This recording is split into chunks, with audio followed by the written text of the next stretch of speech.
네, 우리 애국 동지님들 반갑습니다. 또 나오셨습니다. 그래도 오랜만에 이거 봄도 왔고 화창한 날씨에 이렇게 밖에 나오니까 좋지 않습니까?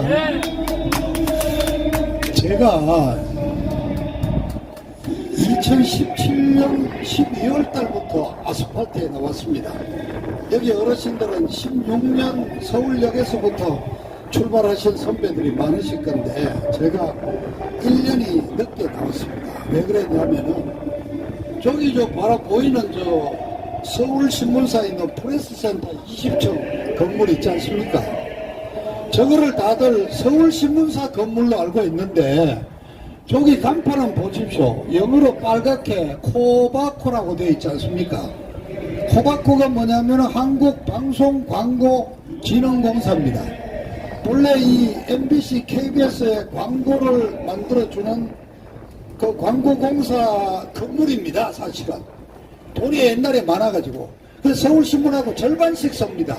다들 서울신문사 건물로 알지만은 절반은 코바코 겁니다. 제가 2014년 10월 초에 박근혜 대통령한테 저 코바코 사장으로 임명이 됐잖아요.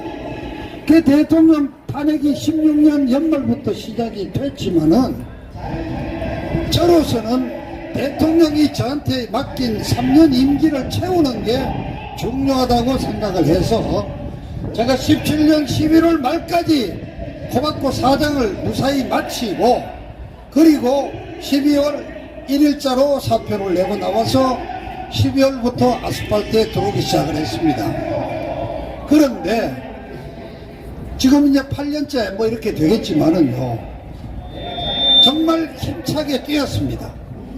대통령 탄핵이 잘못됐다. 뜯어고쳐야 된다. 원상회복시켜야 된다. 그 다음에 문재인 정권 이거 완전히 종북 빨갱이 정권이다. 이놈들 막아내야 된다. 열심히 떠들었습니다. 박근혜 대통령 옥중에서 정말 죽지 않고 살아나오시기를 기원을 했고 그렇게 해서 나오셨습니다. 그 다음에 2020년 22년에 대통령 선거가 붙었을 때 솔직한 얘기로 저는 윤석열이를 지지를 할 수가 없었습니다. 박근혜 대통령 때려잡는 거기 하수인인데 나는 지지 안 했습니다. 그러나 열심히 이재명이 저 종북 좌파들한테 정권을 넘겨줄 수는 없다. 그래서 열심히 여러분들 투표에 참여하시고 윤석열이 찍어야 한다고 내가 외쳤습니다. 저는 투표 안 했습니다. 왜냐? 까놓고 얘기해서 윤석열이는 근본이 없는 우파잖아요. 그 아셔야 됩니다. 그리고 윤석열 정권 교체가 되니까 그래도 천만다행이라고 축하를 했고 자, 이 모임이 이 광화문 이 자리에서 우리가 시작할 때 사실은 제가 윤석열이 저거는 근본 없는 놈이다. 대통령 준비가 전혀 안 돼 있는 놈인데 저게 과연 나라를 제대로 끌고 나가겠느냐. 내 비판을 좀 몇 차례 했더니 여기 앉아 계신 어른들 중에 몇 분이 광모 저놈은 윤석열이 욕한다고 나가셔 아직 안 들어온 분이 있어요. 많이 나갔어요. 그런데 이번에 솔직한 얘기로 제가 7년을 넘게 외쳐왔지만은 나는 지금 요번에는 이제 더 이상 모임에 나오기도 싫어요. 나와서 무슨 얘기를 해야 하느냐 이거예요. 자, 2년 전에 이재명이란 안 된다고 윤석열이를 찍었던 어른들이 이번에 300만 명이 투표장에 안 나왔잖아요. 그게 입증이 됐어. 중앙일보가 사후 여론조사를 했어요. 서울대 교수하고 외대 교수 두 사람한테 의뢰를 해가 이것도 일반적인 전화가 아니라 설문조사 형태로 쭉 했더니 윤석열이를 찍었던 사람 중에 10%가 요번에는 이재명이 찍었다는 거예요. 자, 요번에 우리나라 전체 유권자가 4,300만 됐고 2,900 거의 3천만 명이 투표를 했단 말이에요. 거기 10%니까 딱 300만 명이잖아. 맞는 거예요. 그러면 자 2년 전에 윤석열이 찍어가지고 한미일 동맹 만들고 친미 친일 이렇게 삼국동맹으로 가면서 북한 반대하고 중국 반대하고 외교우선 안보부터 자리 잡았다 이게. 그래서 이번 선거 때 저는 윤석열 정권이 남은 3년간 안정적으로 이끌어갈 수 있도록 지지해 줘야 된다. 나오셔가지고 다시 한번 지지를 하셔야 된다. 그래서 과반수를 한번 만들어 보자. 그렇게 해서 이렇게 해가지고 남은 3년 동안이라도 해서 좌파들을 뿌리를 뽑아야 된다 외쳤다고. 그런데 바로 찍어준 여러분 어른들이 300만 명이 10%가 배신 때리고 고무신 거꾸로 신고 가버렸단 말이에요. 그 여기에 무슨 어떤 누구를 위해서 어떤 목적을 위해서 마이크를 잡고 제가 피를 토하는 심정으로 연설을 해야 되느냐 말이에요. 사람이 그래 2년도 못 참고 그렇게 졸랑대면서 배신 때리는 여러분들하고 까놓고 무슨 일을 도모할 수 있냐 말이에요. 첩자님 여기 계신 어른들이 아니라 우리 국민들이 그만큼 간사하단 말이에요. 그렇다고 해서 외람되게 제가 우리 국민들을 비난하고 욕할 수는 없는 겁니다. 그러면은 어디서 찾아야 돼? 왜 이번에 이렇게 선거를 참패했냐 이거야. 근본 원인은 윤석열이 때문이야. 그래 제가 만 3년 2년 전에 여기에서 모임을 시작할 때 윤석열이 문제 있다고 했던 게 틀린 말이 아니잖아요. 한마디로 윤석열이 근본도 없는 우파야.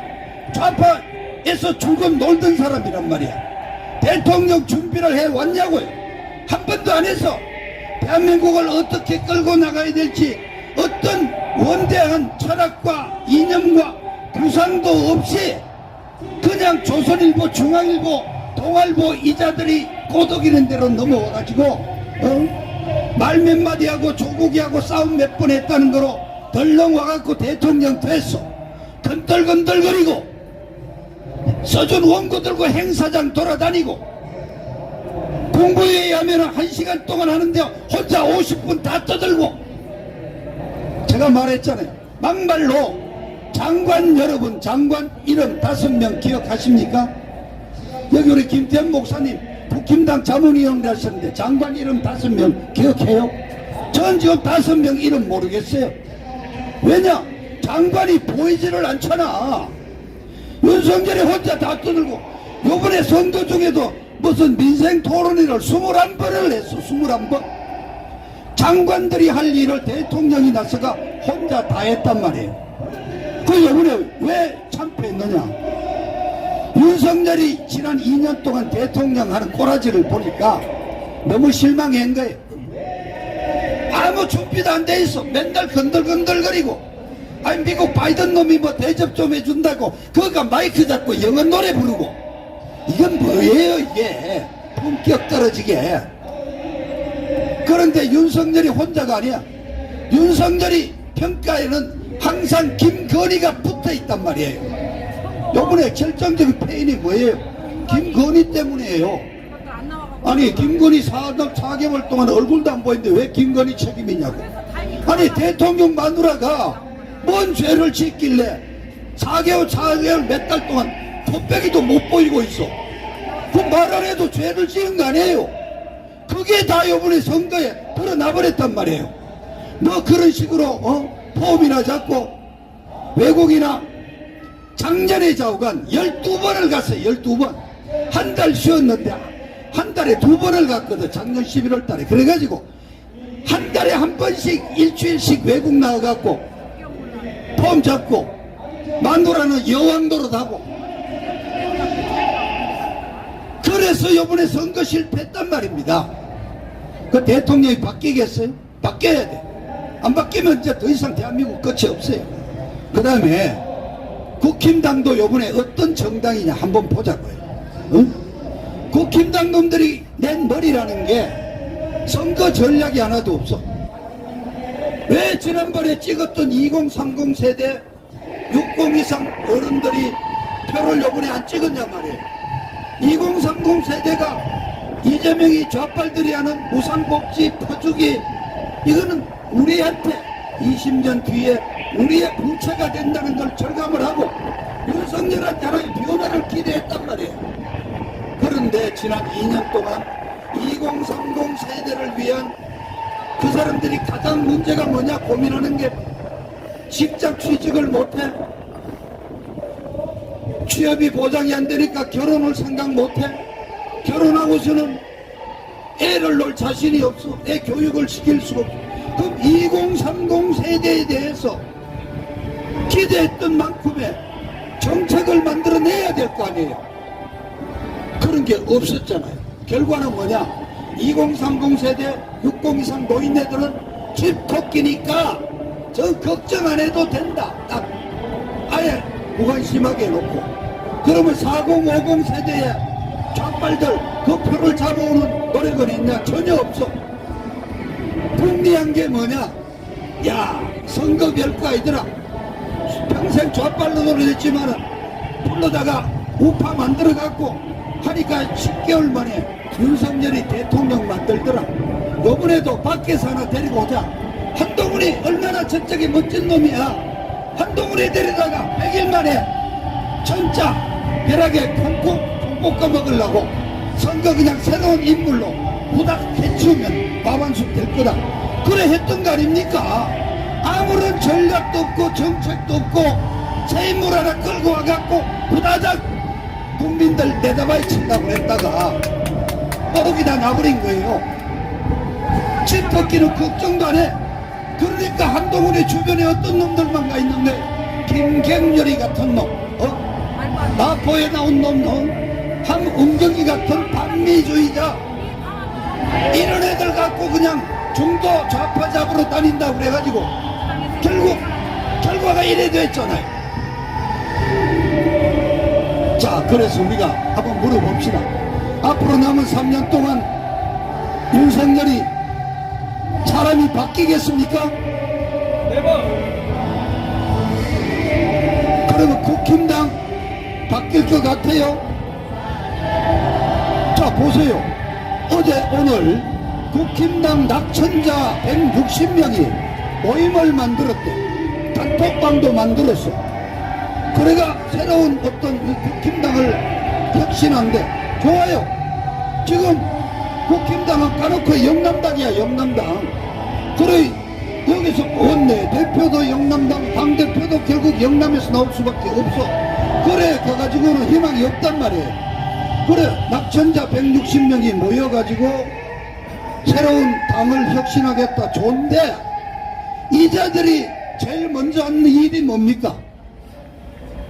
160명이 뭐 조만간 광주로 가서, 광주 그 무등산 밑에 넘어선 연수원에서 2박 3일 연수하러 간다는 거 아니에요? 어이, 국힘당을 바꾸는데 왜 전라도 광주에 가서 5.18 모욕부터 참배하고 광주에서 어떻게 개혁을 논의를 해야 되는 거예요? 5.18당으로 이름 바꿔요. 국힘당. 이게 뭐냐 말이에요. 낙천한 놈들이 국민당을 혁신한다는 첫 번째 행보가 5.18 모욕부터 찾아가자. 이게 5.18 정신을 배우자. 5.18 정신에서 우리 보수가 배워야 될 게 뭐가 있습니까? 없습니다. 그럼 우리도 파출소 총 들고 총 빼와갖고 총 들고 저 좌파들하고 전투 벌이자는 겁니까? 이런 노인네들 총 쏠 줄 알겠습니까? 총 메고 다닐 힘이 없잖아요. 우리는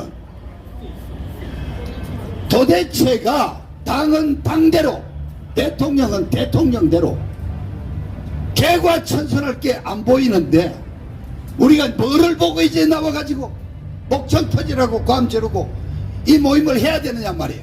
근본적인 문제가 생기는 겁니다. 그나마 어떡합니까? 대한민국 이거 박정희 대통령이 그래도 매개 살리는 이 대한민국을, 그리고 이승만 대통령 성경에다가 대한민국 재헌국회가 열리는 날 성경을 갖다 놓고 선서를 하고 목사님이 나와서 축도를 했어요. 기독교의 나라라는 미국에서도 목사님이 축도하는 법은 없었어. 전 세계에서 유일하게 기독교 정신의 바탕에서 나라가 건국된 나라가 대한민국이단 말이야. 이거를 그래 이 좌빨 비스름한 놈들한테 그냥 넘겨줄 거냐 말이야. 없잖아요. 안 된다고 그러네. 나 이거 자, 지난 일주일 전에 금요일날 19일날 선거 끝난 지 9일 됐는데 윤석열 대통령이 이재명이한테 전화를 걸어가지고 무조건 만나자 그랬대.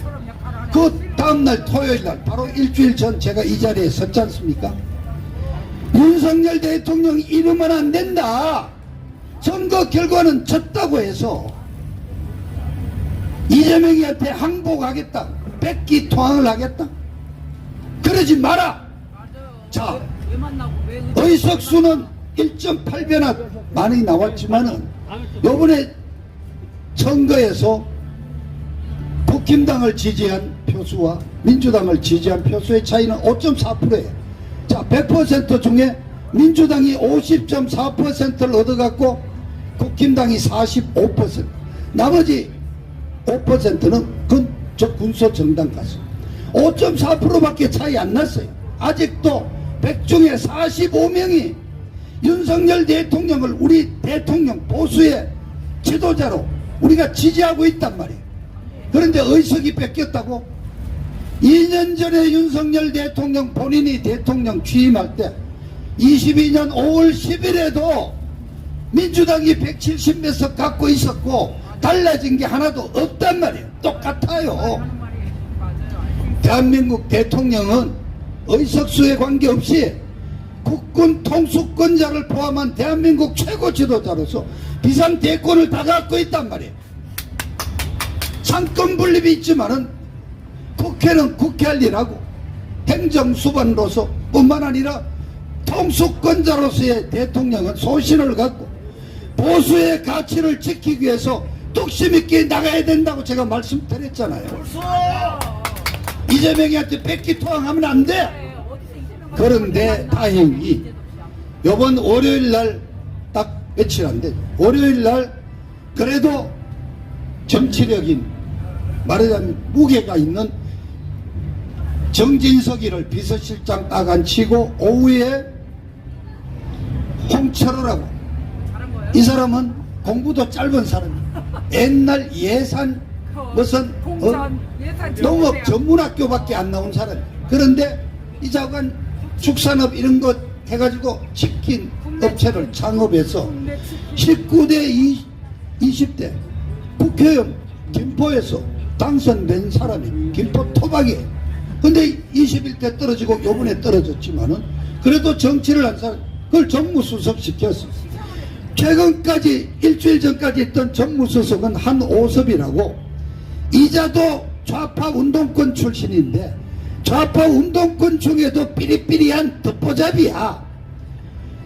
그래서 이명박이 대통령 만들 때 만들었던 뉴라이트라는 데 끼어들은 놈이야. 이놈의 최고의 커리어라는 게 김문수가 경기도 지사할 때 뭐 어떤 기획력이 좋다고 김문수 경기도 지사 무슨 정책 특보를 하나 맡은 고작인 한오섭이라는 뉴라이트 출신이 정무수석이라고 앉아 있는데 이자가 무슨 정치적 역할을 했습니까? 그래서 저는 월요일날 정진석이 딱 앉히고 홍철호라고 창업을 해가 실패한 나름 정치인이지만은 그래도 앉히고 정치력이나 있는 사람들이 그래도 이제 윤통이 정신을 차리는구나. 그래 한 열흘 지나고 정신을 차리기 시작을 했어요. 그리고 딱 그날 딱 핑계가 뭐냐, 정무수석이 바뀌었으니까 본래 월요일날 오후 3시에 하기로 했던 실무회담은 잠시 내일로 연기합시다. 딱 얘기하고 딱 이제 비서실장 정무수석 정치인 출신으로 딱 앉혔단 말이에요. 그리고 그 다음날 나가서 만났는데 40분 만에 딱 끝내고 말았어요. 그래서 제가 딱 그랬어요. 야, 윤석열 대통령이 그래도 배포는 있구나. 딱 패배 열흘 만에 지난 금요일날 갤럽 여론조사 23% 최저로 떨어졌을 때 정신이 나가고 해서 좀 힘이 들었지만은 제가 그날 말씀드렸죠. 23% 고민할 거 없다. 박근혜 대통령 탄핵 시작할 때 23% 나갔고 다음 주일에는 더 떨어져서 19% 18% 나온다, 이런 우려를 할 때 제가 말씀드렸잖아요. 바로 이 자리에서 그동안 갤럽이 여론조사를 쭉 했는데 민주당 지지층 중에서 그래도 윤석열이 지지를 하는 사람이 있다. 뭐냐, 우리 보수층 중에도 이재명이 지지할 사람이 있을 수 있듯이 했는데 물어봤더니 쭉 1년 2년을 넘게 해봤더니 민주당 지지자 중에 윤석열이를 지지한다는 사람은 3%밖에 없더라. 그 다음에 이번에 나온 조국당 지지자 중에서 윤석열을 지지하는 사람 찾았더니 1%더라. 1%. 그러니까 윤 대통령에 대한 지지가 38% 9% 갔다가 30% 왔다가 20% 왔는데, 이거는요 전부 다 우리 여러분 어르신들, 우리 보수 어른들이 마음이 좋아가 찍어주면 올라갔다가 마음 삐끼면 내려가고 이랬던 거예요. 우리끼리 다 만들었는 거예요. 요번 선거에 10%가 윤석열이 마음에 안 들어 하고 돌아섰던 분들이 요번에 지지를 안 하니까 23% 떨어진 거다. 그러니까 이건 밑바닥이다. 여기에 대통령이 놀라가지고 이재명한테 전화를 걸어서 우리 만나서 좀 잘해봅시다, 이렇게 불정적인 자세를 보이지 말아야 한다. 45%의 보수 지지층을 믿고 소신있게 나가야 한다 외쳤단 말이야. 자, 어제 아침에 발표된 여론조사 보십시오. 내려간다고 그랬는데 1%지만은 올랐잖아요. 일단 밑바닥을 친 거예요. 그런데 재밌는 여론조사가 어제 나왔어요. 지난주에 국힘당 지지율이 30%, 민주당 지지율이 33%였거든요. 근데 어제 딱 일주일 사이에 국힘당 지지율이 3% 올라서 33%가 되고 민주당 지지율이 4% 빠져가 29% 내려왔어요. 그건 뭐냐? 우리 대한민국 국민들 현명하신 거예요. 윤석열이가 마음에 안 들고 지난 2년 동안 대통령 한 일거리가 마음에 안 들어서 정신 좀 차려라 하고 비록 선거 때 혼을 냈지만은 딱 일주일 이재명이 하는 꼴을 보니까 저건 더 행편 없는 놈들이다. 자, 이재명이 지난 일주일간 한 얘기 보세요. 민주당 175석, 거기에 조국이까지 합쳐가지고 192석을 만들고 이 자들이 완전히 여의도 대통령 노릇하고 있잖아요. 지금 이재명이는 여의도 대통령이잖아. 윤석열이는 용산 대통령이고. 추미애가 급하기 싫은 추미애가 국회의장은 내 거다 하면서 당장 하는 말이 뭐예요? 국회의장이 무슨 중립을 지키고 무슨 중간에 서서 의사 진행을 해. 웃기는 소리 하지 마.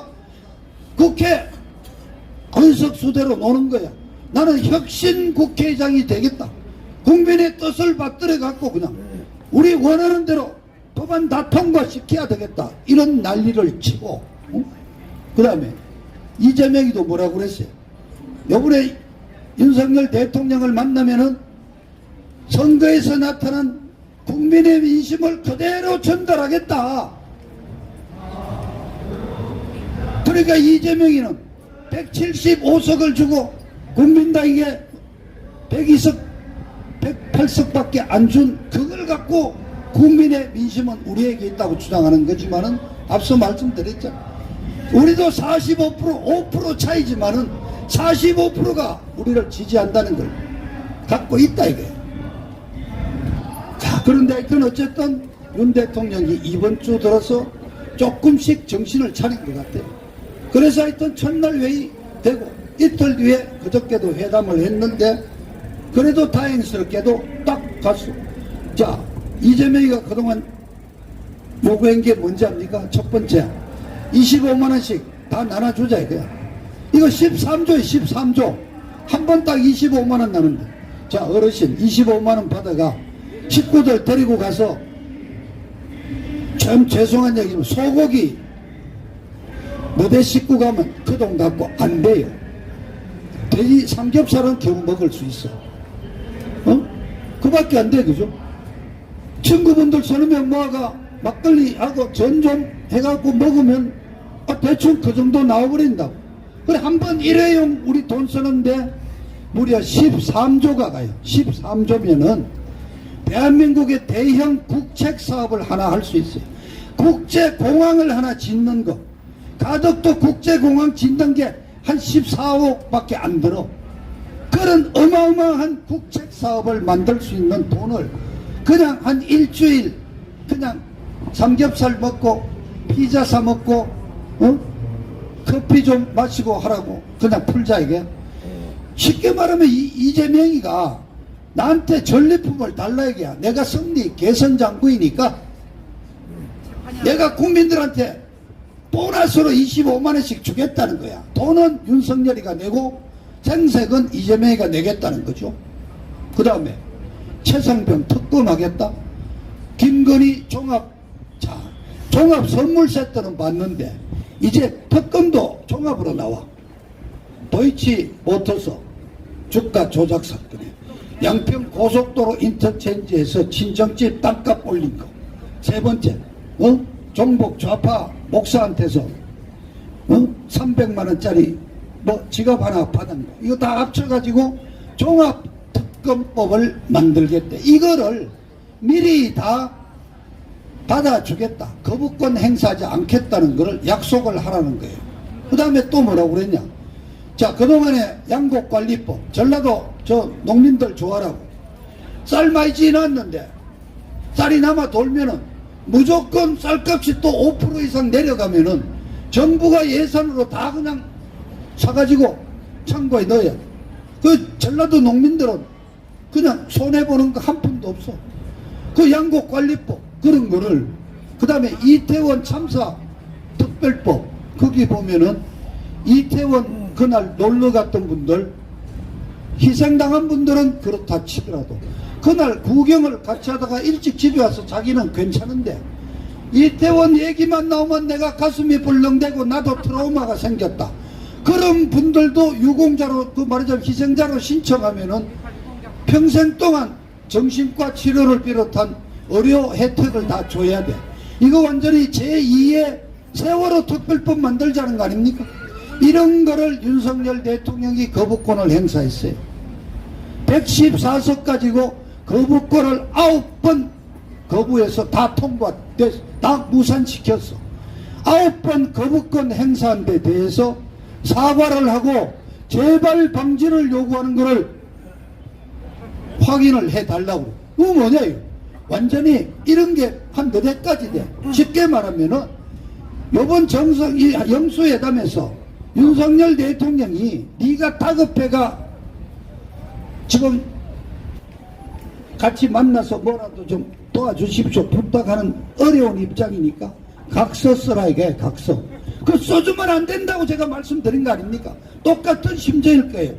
윤석열 대통령이 이 자리에서 이재명이한테 백기토항하고 항복문서를 써야 될 이유가 어디에 있냐 말이에요.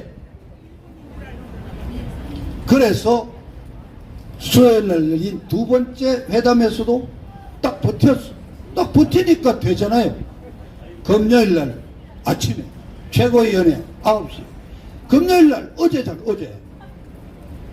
어제 재판받으러 11시까지 재판정에 가야 되니까 9시부터 최고위원회 열어가지고 11시에 딱 발표했어요. 아이고 그런 거 다 접고 내가 무슨 만나야 되겠다. 그래서 그냥 자 모레 월요일날 오후 2시에 용산 대통령실에서 차를 마시는 거로 해서 일단 1시간 반 정도 해요. 배석자 3명씩 넣었어요. 그러니까 어떤 서약서 쓰거나 무슨 약속 어밀망정 뭐 약속해야 될 거 없어. 버티니까 되잖아요. 왜 그런지 압니까? 지금 누가 답답해요? 누가? 이재명이가 답답하다고요. 이재명은 왜 만나자는 겁니까? 사법 처리를 적당히 벗어나고 싶어서 그게 더 급한 거거든요.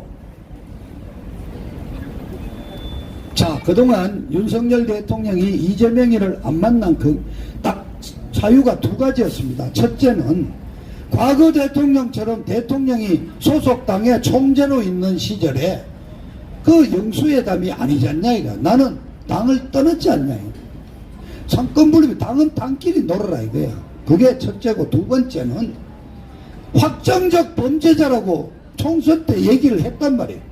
그런데 대통령이 이재명이를 만나주면은 우선 법원에, 검찰에 주는 시그널이 잘못 간다 이거예요. 그러면 검찰이 이제 이재명이 더 수사하겠습니까? 더 기소를 할 수 있겠어요? 또 법원이 알아서 그냥, 물론 김명수 대법원에서 많이 봐줬지만은 이쪽도, 아니 대통령이 국정의 파트너로서 1대1로 만나가지고 국정을 논의를 하는데 어떻게 함부로 구속영장 발부를 하겠냐면, 그런 잘못된 시그널을 줄 수 있기 때문에 나는 단독으로는 만날 수 없다고 해왔단 말이야. 그런데 그거를 그래 결국 선거지고 열흘을 못 참고 만나자고 했었단 말이야. 그러나 사실은 답답한 놈은 누구냐? 이재명이다. 이게 이재명이에요. 전 제일 심각한 게 이화영이라는 자가 경기도 부지사, 평화담당 부지사라는 걸 했잖아요. 경기도 부지사가 한 3명쯤 되는데 경기도지사 평화담당 부지사라는 이름이 그 직책이 왜 필요합니까? 그러니까 이재명이가 대권의 꿈을 꾸면서 북한과 무슨 커넥션을 만들어야 된단 말이에요. 쉽게 말하면 김정은이한테 뭔가 돈을 좀 갖다 바치던가 뭘 갖다 바쳐서 알랑방구를 깨가지고 지지를 받아야 되는 거예요. 문재인이처럼. 그러니까 우선 방북도 하고 싶으니까 방북하는 비용으로 걔들이 착수금조로 300만 달러 달라고 그런 거예요.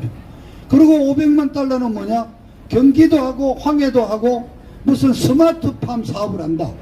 쉽게 말하면 요즘 고급 아주 그 비닐하우스 만들어서 온도 조절하고 습도 조절하고 창문 환기시키고 뭐 이런 그런 농법으로 특수 작물을 계절에 관계없이 하는 그런 선진 농법을 황해도에 가서 가르쳐 주겠다는 시범사업 하기로 해서 500만 달러. 그래서 한 10억 되는 돈이 넘어갔단 말이에요. 그건 다 확인되어 있다고. 그걸 중간에 한 놈이 이화영이야. 돈은 경기도 의회에서 돈을 예산으로 북한에 돈을 줄 수가 없으니까 주면 그거는 유엔 제재 위반이란 말이에요. 그러니까 돈은 이재명한테 베팅을 한 쌍방울의 조폭 출신 김성태 회장이 내가 내주겠다 이래 된 거 아닙니까? 그 역할을 이화영이가 했단 말이에요. 그래서 2주 전에 3주 전입니다. 검찰이 15년 구형을 했고 벌금이 어마어마하죠. 6월 7일 날 1심 선고 재판이 납니다. 그러면은 그리고 그 재판 과정 중에 이재명이한테 최소한 2번 이상 보고를 했다. 그렇죠. 김성태라는 쌍방울 그룹 회장이 100억이 넘는 현금을 만들어 갖고 북한에 갖다 줄 때 그 이재명이 보정서가 없이 그런 큰 일을 하겠습니까? 그냥 잡아놓으면 그냥 구속되는데 외환관리법 그 다음에 유엔 제재 위반으로 그냥 구속될 수 있는 그런 큰 돈을 조만한 일개 사업가가 낼 수 있습니까? 그러니까 당연히 이화영이가 이재명에게 최소한 2번 이상 보고를 다 했단 말이에요. 그런 게 다 나와 있기 때문에 누가 봐도 6월 7일 날 1심 선고에서 10년 이상 중형이 나온다는 것을 우리 다 알고 있다고요. 그러면은 그런데 그 100억이라는 돈이 북한에 건너갔는데 목적이 돈이 가는 방향이 어디냐요? 그건 전부 이재명이를 위해서 돈이 간 거 아니에요. 그러면 이재명이는 이른바 제3자 뇌물죄가 딱 떨어지는 거예요. 벌써 제3자 뇌물죄가 아니라 그래서 이미 검찰총장이 선거 공판 나면 바로 이건 별도로 떼가지고 기소를 한단 말이에요. 그럼 이것도 또 큰 사건이 되는 거예요. 이런 대북하고 불법적인 거래를 낸 게 나오는데 과연 이게 넘어갈 수 있단 말이에요. 그 이런 게 남아있으니까 이화영이란 놈이 쇼를 낸 거 아닙니까? 어느 날 검찰이 나를 불러갔더니 이 김성태도 와 있는데 그 자리에 쌍방울 애들이 사시미를 시키고 초밥을 시켜갖고 술도 소주를 갖다 놓고 막 먹이더라 이거야. 아니 영화에서는 나오는 알만한 얘기죠.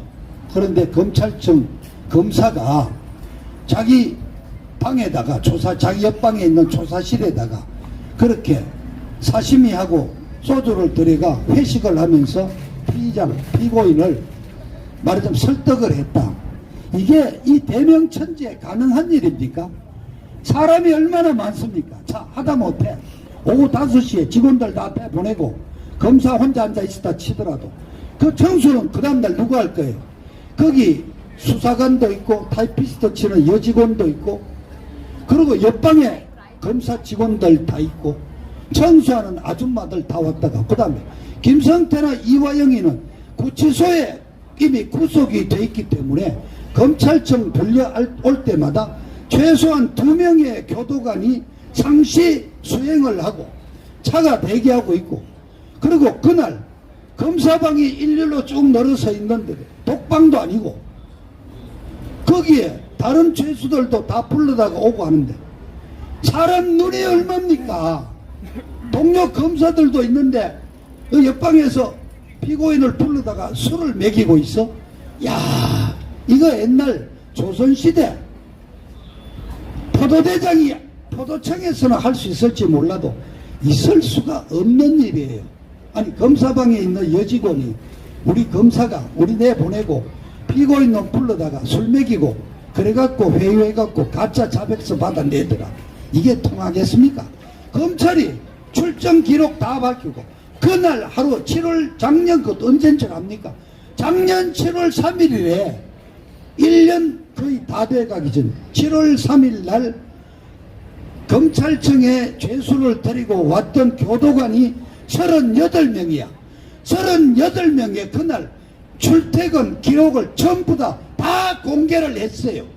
이거 거짓말이라는 게 다들 통났지. 이재명이 이화영이가 선고 나갔고 중형 떨어지고 이재명이 바로 구속영장 칠까봐 그거를 방해하려고 이런 생쇼를 벌이고 있는 상황이에요. 이재명이가 더 급하단 말이에요. 이재명이는 무조건 올해 만나러 오는 거예요. 얻어가건 뭐 약속을 받건 관계없어. 개딸들이 뭐라 그러든 지 속셈은 윤석열이하고 악수 한번 하고 다 국정의 파트너로서 자주 만나자 요런 말만 들으면 되는 거예요. 그 사진 한 장과 그 기사만 나면 검찰청에서 이제 함부로 못 불러간다. 걱정이 많습니다. 결국 이재명이는 이래가 살아나는 거 아니냐. 한심하다. 자, 걱정이 3년 뒤에 대통령 선거를 치르는데 자, 이재명은 이렇게 준비를 해가 당을 다 완전히 지가 다 마음대로 만들고 해가 준비가 다 됐어. 우리는 누가 할까요? 누가? 저 준비된 사람이 없잖아요. 다 고만고만해. 이름만 불러볼까요? 나경원, 권영세, 인천의 윤상현, 뭐 저기 키가 1m 90대는 경남의 김태호, 여기 옆에 있는 저 오세훈이, 요번에 떨어졌지만 열심히 뛴 원희룡이, 뭐 이런 정도로 가는데 다 고만고만 하잖아요. 그 친구들 아마 제일 먼저 또 5.18에 가갖고 또 아무도 모르는 피석 잡고 눈물부터 흘릴 건데 우린 어떤 사람을 준비할 수 있나? 2년 뒤에 지방선거를 치러야 돼. 그래도 오세훈이가 서울시장 하니까 학생 인권조례도 없애고 구청장이 한 절반쯤 되니까 그래도 서울시가 돌아가는데 지방선거 또 요번처럼 다 뺏기고 나면 뭐 의외될 거. 걱정이 많아요. 국힘당 그래 혁신하자는 놈들이 제일 먼저 광주에 가서 연수하러 광주까지 찾아가야 된다. 자, 어떻게? 심한원 박사랑 빨리 사면시키라고 그래요. 진짜. 방법이 없어요. 답답해요. 답답하다. 그래, 걱정이 뭔지 압니까? 자, 오늘 솔직하게 말씀드립시다. 근본이 좌파인 윤석열이가 나는 마음 거꾸로 돌아먹고 이재명하고 짝짝꿍으로 들어가기 시작할까 그게 내 걱정입니다. 저도요. 맞아요. 소도 아이. 아유 진짜 왜 이렇게 신나요? 그래 되면 우린 진짜 완전히 그냥 닭 줬던 개 되는 거죠. 대한민국 이제 북한 쪽으로 가는 거죠. 우리가 지금 이제 나와서 할 일은 우리가 준비해요. 윤석열 대통령은 그래도 한 말이 있어. 주한미군 철수하라 그러고 종전선언 하자는 저 반국가 세력하고는 나는 안 만난다고 했어. 그래 선거가 나는 이런 거대한 이벤트에서 우리 보수 어른들이 10%가 배신 때리고 나가서 이재명이 만나라고 하니까 하루 없이 이재명이 만나는 것까지는 할 수 있다. 그러나 우리 보수의 가치, 우파의 이념, 주한미군 철수 안 되고 종전선언 함부로 할 수 없다는 거, 김정은이한테 굴복할 수 없다는 이러한 가치만은 확실히 지켜주면은 우리는 윤석열 정권을 지켜줘야 된다 이게. 그거는 뽑았던 우리의 의무다 이게. 그럴 각오는 여러분 돼 있으시죠? 지켜야 됩니다. 다만 걱정이 뭐냐? 나는 김건희 여사가 걱정이 돼요. 김건희 여사 특검법 한다는 거거든. 불러가 망신 주겠다는데 김건희가 서울의 소리 그 좌파 방송들하고 할 때 목소리 들었잖아요. 우리는 본래 좌파잖아. 우리는 좌파들하고 친해. 이재명한테 달라고 말했어. 박근혜 대통령 때려잡을 때 우리 죽기 살기로 때려잡았잖아. 귀에 선하단 말입니다. 나는 김건희가 어느 날 남편 꼬드기가 야 우리 남은 3년 동안 즐기면서 살도록 둘이 짝짝꿍 해라. 난 그 얘기 할까봐 제일 걱정이에요. 그 좋은 거로 나옵시지 뭐했어. 그래 우리는 지금부터 윤석열이를 감시해야 돼. 비판해야 돼요. 정신 나간 짓 제발 하지 마라. 걱정입니다. 이쪽이나 저쪽이나. 자 오늘 결론은 안 내리고 지금 여기에서 마무리 짓겠습니다. 답답한 마음에 제가 오늘 정말 좀 선을 넘은 얘기도 있겠지만은 좀 정말 넋두리 같은 말씀 드렸습니다. 자 감사합니다.